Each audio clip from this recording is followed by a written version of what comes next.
Hello, everybody. So, today I'm going to talk about the time that I almost got stabbed.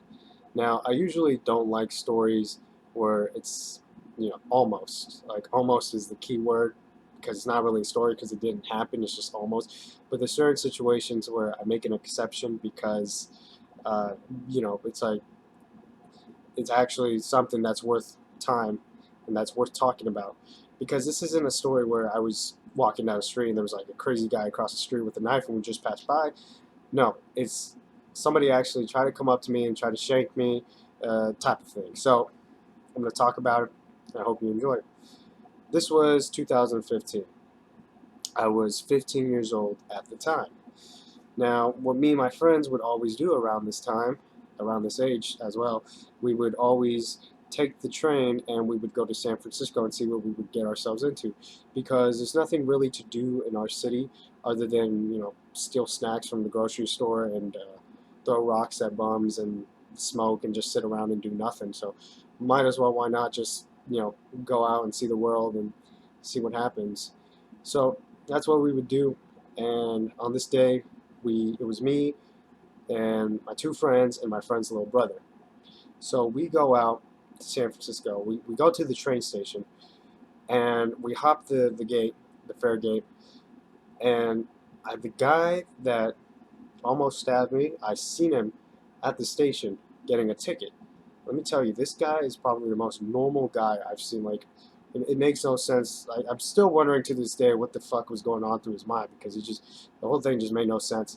But he's like skinny, not too tall, denim jeans, sneakers, sunglasses, just a nice shirt, Gucci belt, normal haircut, uh, just no, looks like a normal dude, kind of like a hype beast. He's probably like in his late 20s, around that range. He looked rich, definitely had money by the way he was dressing, and so we go to the train.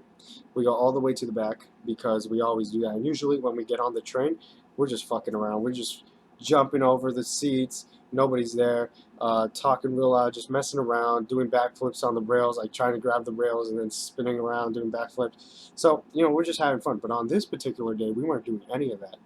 We just sat down and we just started talking. And it was just on this train car. It was just me, my friends, uh, the guy who almost shanked me, and some big black dude in the back. So it's just us, and everything seems normal. But when the guy literally comes in the train, he stands up, looks at us, and he says this: "You know what? I'm not dealing with your guys' shit today. I'm done. I'm not dealing with this shit." So we're all kind of like, "What? Like, who the fuck is this?" Like, it was out of the blue, out of nowhere. Out of all the days where we're not messing around and we just want to sit down and talk to each other, this happens. So it's out of nowhere, and we're confused for a little bit. And I think to myself, wait a minute.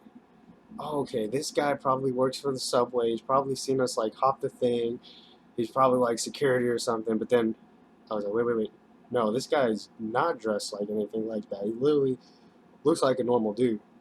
So after we wipe the confusion off, we get mad because we're like, who the fuck is this guy trying to start shit with us? We all get up, surround the guy. The guy sees that we surround him.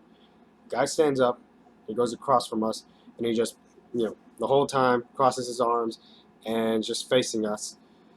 And then engages, we shit talk with him. We basically just punked the shit out of him, pretty much. I mean, he was saying things, but we were just saying even more things, calling him a bitch, like, who the fuck are you? You're a little fucking da da da. And this dude was such a weirdo. I shit you not, this guy was super weird.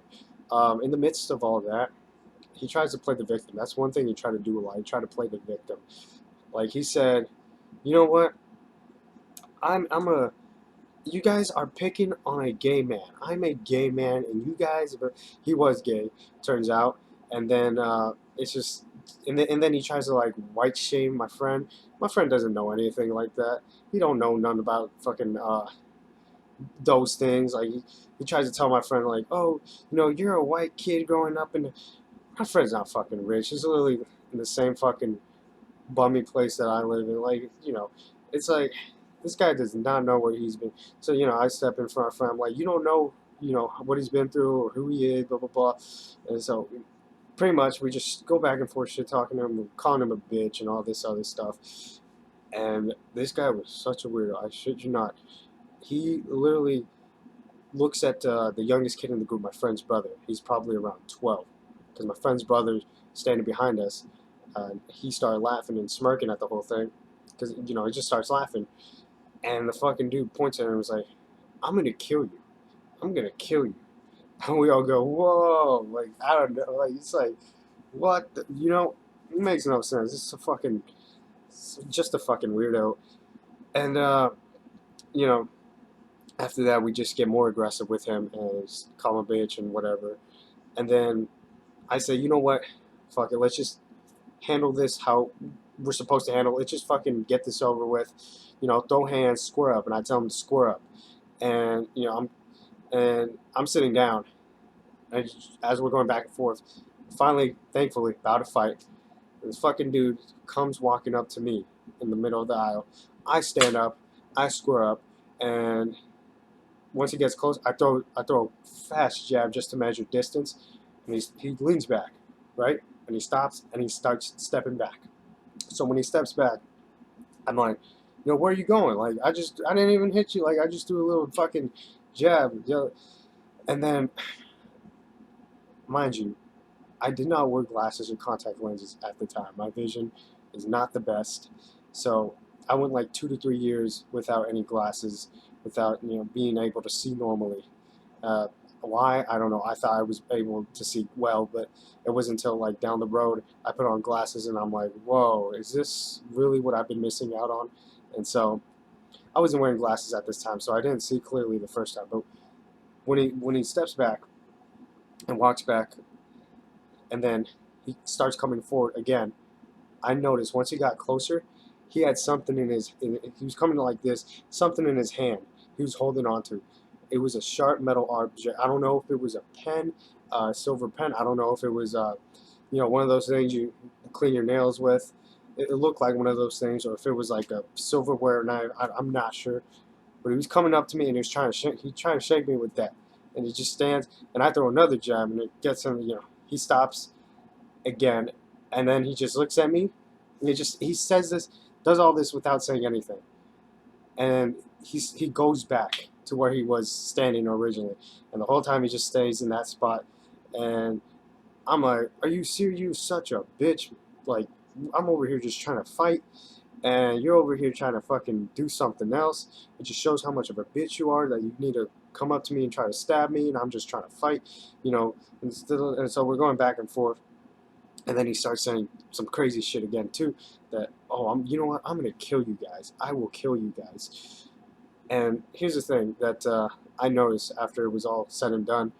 He was reaching into. He had like a man purse kind of thing. It's not really a purse. Might as well be a purse. But he had like, something over his shoulder.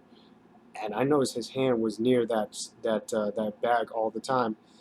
And so what I assumed, the reason why he was so confident just throwing out those crazy things loosely is A, he probably had pepper spray, or B, taser, or worst comes to mind, a Glock, something like that. That's why I think he was so confident with saying all these things so loosely.